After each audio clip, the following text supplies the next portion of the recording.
ದೇವರು ದಿಂಡ್ರು ಆಲೋಚನೆಗಳೆಲ್ಲ ಹೇಗೆ? ನನ್ನ ಚಿಕ್ಕ ಹುಡುಗನಲ್ಲಿ ನಾನು ಸ್ಕೂಲ್ಗೆ ಹೋಗೋಕ್ಕಿಂತ ಮುಂಚೆ ಬೆಳಗ್ಗೆ ಎದ್ದು ನಮ್ಮ ದೊಡ್ಡಪ್ಪನ ಮನೇಲಿ ಓದಿದ್ದೆ ನಾನು.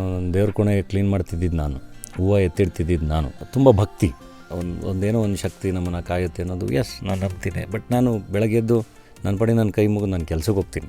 ಹಿಂಗೆ ಮಾಡಬೇಕು, ಹಿಂಗೆ ಪೂಜೆ ಮಾಡಬೇಕು ಅನ್ನೋದು ಇಲ್ಲ. ಈಗ ನಮ್ಮ ಮನೆಗೆ ಹೋದಾಗ ಮಾಡ್ತಾರೆ ಅವರೆಲ್ಲ, ನಮ್ಮ ಮನೇಲೆಲ್ಲ ಪೂಜೆ ಮಾಡ್ತಿರ್ತಾರೆ. I'll be part of it. ನಮ್ಮ ಮನೆಯಿಂದ ದೇವಸ್ಥಾನಕ್ಕೆ ಕರ್ಕೊಂಡು ಹೋಗ್ತಾರೆ, ನನ್ನ ಫ್ರೆಂಡ್ಸ್ ದೇವಸ್ಥಾನಕ್ಕೆ ಕರ್ಕೊಂಡು ಹೋಗ್ತಾರೆ, ನಮ್ಮ ನಿರ್ಮಾಪಕರು ದೇವಸ್ಥಾನಕ್ಕೆ ಕರ್ಕೊಂಡು ಹೋಗ್ತಾರೆ. ಎಷ್ಟೋ ನಾವು ಹೋಗ್ತೀನಿ. ನನಗೆ ಚಾಮುಂಡಿ ಬೆಟ್ಟಕ್ಕೆ ಹೋಗಿ ತುಂಬ ಇಷ್ಟ. ಮೈಸೂರಲ್ಲಿದ್ದಾಗ ಹೋದಾಗೆಲ್ಲ ಮೈಸೂರು ಚಾಮುಂಡಿ ಬೆಟ್ಟಕ್ಕೆ ಹೋಗ್ತೀನಿ, ಮಲೆಮಾದಪ್ಪಂಗೆ ಹೋಗ್ತೀನಿ.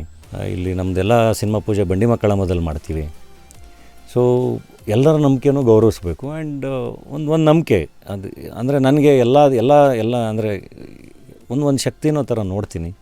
ಕೈ ಮುಗಿದು ಜಾಸ್ತಿ ನಾನು ಕೆಲಸದ ಮೇಲೆ ಫೋಕಸ್ ಮಾಡ್ತೀನಿ ಅಷ್ಟೇ.